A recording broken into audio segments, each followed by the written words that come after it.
नमस्कार, आप देख रहे हैं न्यूज 18 राजस्थान और मैं हूं आपके साथ पल्लवी रविंद्र सिंह। हर दिन, हर घड़ी, हर जगह एक नई समस्या का जन्म हो रहा। आप इस समस्या या यूं कहें इस मुद्दे से हर रोज जूझ रहे होंगे।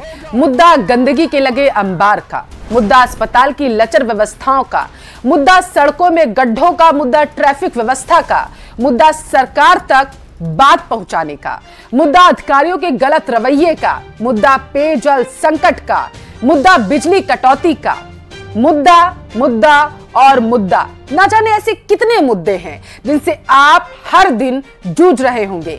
समाधान चाहते हैं, लेकिन समाधान के नाम पर मिलता है तो सिर्फ आश्वासन।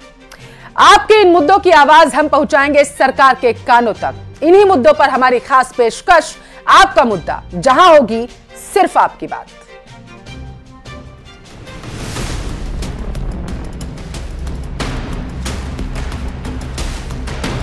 सबको पानी देना होगा।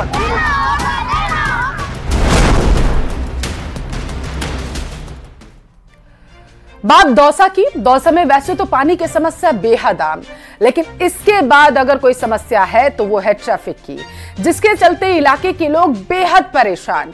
न्यूज 18 राजस्थान ने जिले के लोगों से बात कर उनकी समस्याओं को जानने की कोशिश की। रिपोर्ट में देखिए।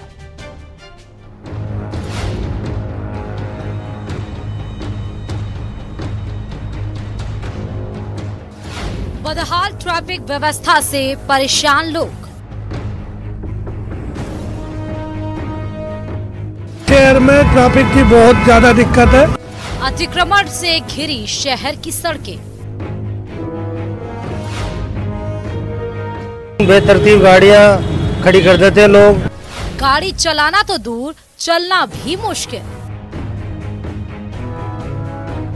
से लेके चुंगी तक का ये हाल है कि लोग बाग ये सोचते हैं व्हीकल नहीं ले जाके पैदल ही सफर करें। दौसा की इन सड़कों पर पीक आवर्स में इससे भी कहीं ज्यादा ट्रैफिक होता है। गाड़ियां रेंगती नजर आती हैं। लोगों का आरोप है कि जिला मुख्यालय होने के बावजूद भी यहां की यातायात व्यवस्था पूरी तरह से ठप है। इसके लिए स्थानीय लोग कई बातों को जिम्मेदार मानते हैं, लेकिन आइए सबसे पहले स्थानीय लोगों से ही उनकी समस्या की वजह जानते हैं।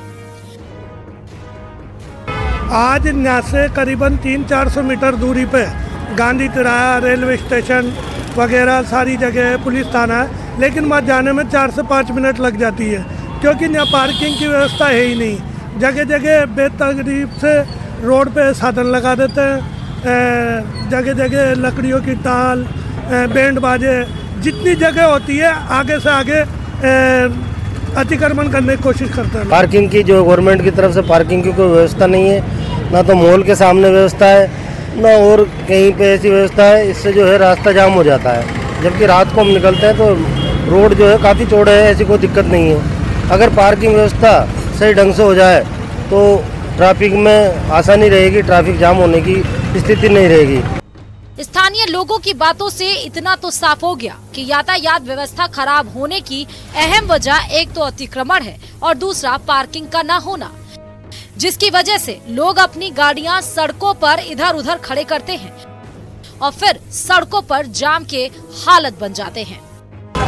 दौसा शहर की सबसे बड़ी समस्या पानी के बाद में यदि कोई है तो यातायात की है। यहाँ पर यातायात रेंग कर चलता है। अब सड़क के दोनों ओर इतना अतिक्रमण हो जाता है कि लोगों को आवाजाही में भी दिक्कत होती है। ऐसे में लोग वाहन चलाना काफ़ी मुश्किल हो जाता है और लोग काफ़ी परेशान हैं। ये समस्या अभी की नहीं है, कई सालों से इस तरह की समस्या बनी हुई है, लेकिन जो यातायात विभाग है और नगर परिषद है जो दोनों पूरी तरह निष्क्रिय साबित हो रही हैं, क्योंकि अतिक्रमण नहीं हटने के कारण और पार्किंग स्थल नहीं होने के कारण यातायात सुचारू नहीं हो पाता है। लोग सड़कों पर किए जा रहे अतिक्रमण से परेशान हैं। अतिक्रमण हो रहा है, सड़कों पर गाड़ियां खड़ी होती हैं, जिसके चलते यातायात के लिए रास्ता संकरा हो जाता है और आने जाने वालों को परेशानी होती। 5 मिनट का रास्ता तय करने में घंटों लग जाते हैं।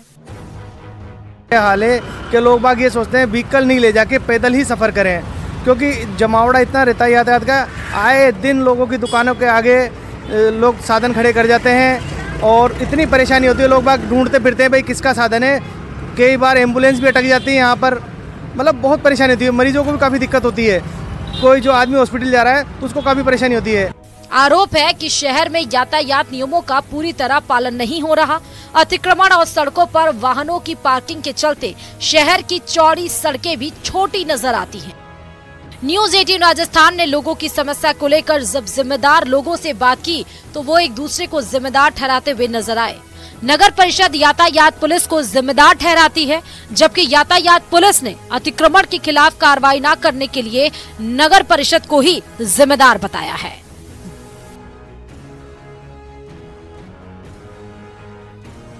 लोगों की मांग है कि नई एसपी आई है और नई कमिश्नर है, ऐसे में दोनों मिलकर किसी भी तरह दौसा शहर की यातायात व्यवस्था को सुचारू करें, इस तरह की लोगों की मांग है। हमने जब जिम्मेदार अधिकारियों से बात की तो यातायात पुलिस तो नगर परिषद को जिम्मेदार ठहराती है, नगर परिषद यातायात पुलिस को जिम्मेदार ठहराती है। ऐसे में जिम्मेदार कौन है यह तो जनता सब जानती है, लेकिन जनता की सबसे बड़ी समस्या यही है कि इस समस्या का समाधान किया जाए। आशीष शर्मा, न्यूज़ 18 दौसा। कोटा शहर में एंट्री नयापुरा चौराहे के साथ होती है। जाम ना लगे इसके लिए इस चौराहे पर बड़े पैमाने पर विकास कार्य भी किए गए, लेकिन लोगों की लापरवाही कहें या फिर सिस्टम की नाकामी, हालात जस के तस हैं।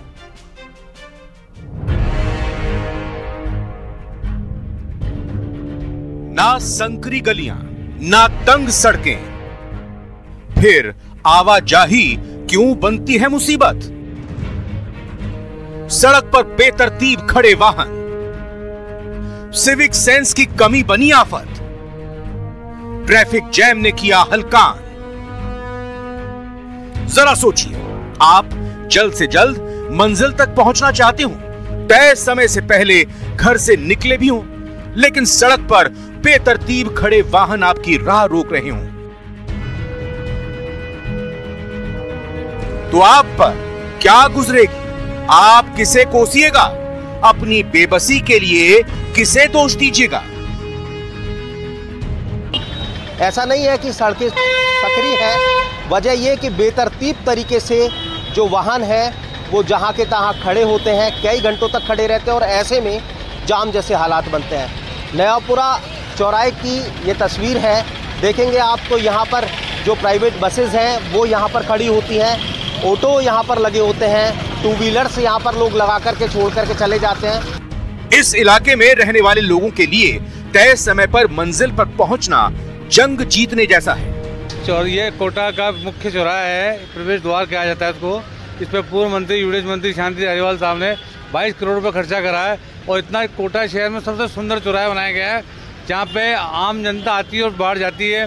कुछ यात्री यहाँ पे रोज 1000-1500 बाहर के यात्री रोज बसों में आते जाते हैं और इस चौराहे पे ट्रैफिक जाम की इतनी व्यवस्था खराब है कि मंत्री जी ने इसके लिए एक नया बस स्टैंड बनाया, जहाँ सब बसें खड़ी और यात्री वहीं से बैठे, फिर भी वो बसें वहाँ ना खड़ी होकर चौराहे पे आके जाम लगा देती हैं, जिससे यात्रियों को और रिवर फ्रंट में जाने वाले लोगों को ट्रैफिक जाम का सामना करना पड़ता है। तो क्या इस बात को आप लोगों ने उठाया नहीं, प्रशासन तक नहीं पहुँचाया, ट्रैफिक पुलिस तक नहीं पहुँचाया, किससे जिम्मेदार मानते हैं आप? नहीं, जिम्मेदार तो देखो ऐसा मान पहले भी बताया था इस बारे में प्रशासन को, यहाँ पे हमेशा ही जाम रहता है, जाम की स्थिति 24 घंटे बनी रहती है यहाँ पे। अभी इसका प्रशासन से कहा था भाई इस पे ध्यान दो, प्रशासन ने अभी तक कोई ध्यान नहीं दिया। किस तरह की चुनौती होती है, किसको सफ़र करना पड़ता है, व्यापारियों को या हर जो यहाँ से निकलता है उन सबको? जो यहाँ से निकला सबको ही परेशानी उठानी पड़ती है, क्योंकि उनको यहाँ पर रुकने की जगह ही नहीं मिलती। कहाँ से रुकेगा वो, जब उनके पास गाड़ी घोड़ा सब रहते हैं, उनको पार्किंग की जगह नहीं मिलती कि हम हमारी गाड़ी कहाँ खड़ी करके आए। व्यापारी वालों को भी बहुत परेशानी होती है इस चीज़ से कि भाई हमारे कस्टमर आएंगे तो कैसे। हम आजाद देश के नागरिक हैं, अपने अधिकारों की बात खूब करते हैं, लेकिन थोड़ा ठहर कर सोचिए, अपने आस पड़ोस, समाज और देश के प्रति क्या हम अपने कर्तव्यों को समझते हैं? और सिर्फ वजह ये कि जो ट्रैफिक नियम है उनको लोग नहीं मानते, लोगों की लापरवाही कह सकते हैं, जो अपने वाहनों को जबरन यहाँ खड़ा करते हैं, खड़ा करके चले जाते हैं। दूसरी बात यह है कि जो प्राइवेट बसेज हैं उनके लिए तय किया गया था कि उन्हें यहाँ पर नहीं रुकना है, लेकिन वो बसें यहाँ पर खड़ी रहती हैं और ऐसे में जाम जैसे हालात लोगों के लिए परेशानी का सबब बनते हैं। हिमांशु मित्तल, न्यूज़ 18 कोटा। और मुद्दा आपका में आज हम बात करेंगे देश और विदेश में शिक्षा नगरी के रूप में अपनी पहचान रखने वाले झुंझुनू जिले के पिलानी कस्बे की। यहां जलदाय विभाग के अधिकारियों और कर्मचारियों की उदासीनता के चलते आमजन को पेयजल की समस्या से जूझना पड़ रहा। गर्मियों से पहले बुरा हाल, पेयजल संकट गहराया, सबको पानी देना होगा, नलकूप खराब, लोग परेशान।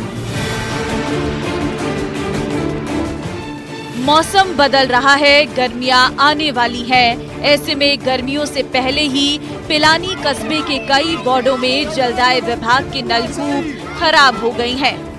कई वार्डों में पेयजल की सप्लाई नहीं हो रही।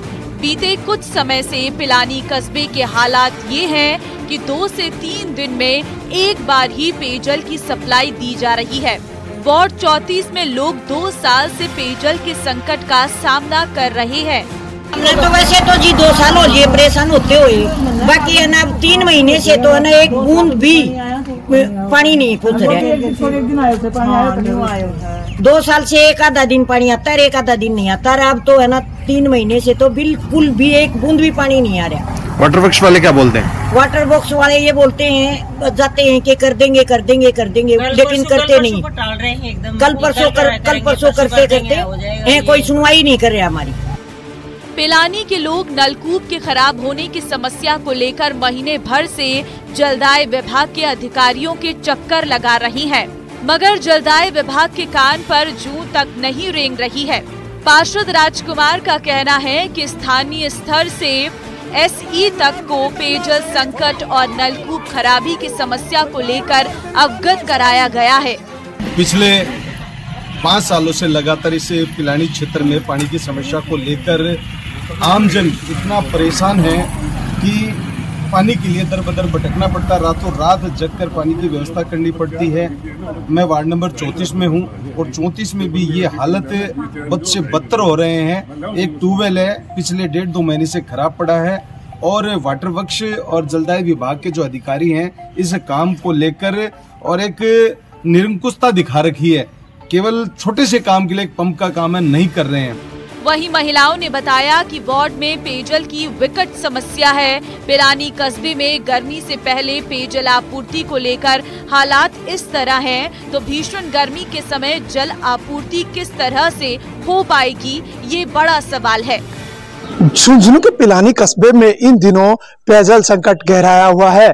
कई वार्डों में 2 दिन से सप्लाई हो रही है, तो वही कई वार्डों में पेयजल आपूर्ति के लिए बनाए गए नलकूप पिछले कई दिनों से खराब पड़े हैं। इसको लेकर यहाँ के वासिंदे जलदाय विभाग के आला अधिकारियों के चक्कर लगा रहे हैं, मगर उनकी समस्या जस की तस है। अब इस गर्मी से पहले के सीजन में जब पेयजल आपूर्ति को लेकर इस तरह की व्यवस्थाएं हैं, तो सवाल खड़ा होता है कि भीषण गर्मी के समय जलदाय विभाग पेयजल संकट से कैसे यहाँ के वासिंदों को निजात दिला पाएगा। करसन सिंह शेखावत, न्यूज़ 18 राजस्थान, झुंझुनू। मुद्दा आपका में और खबरें आपको दिखाएंगे, लेकिन यहां पर रुकेंगे एक छोटे से ब्रेक के लिए।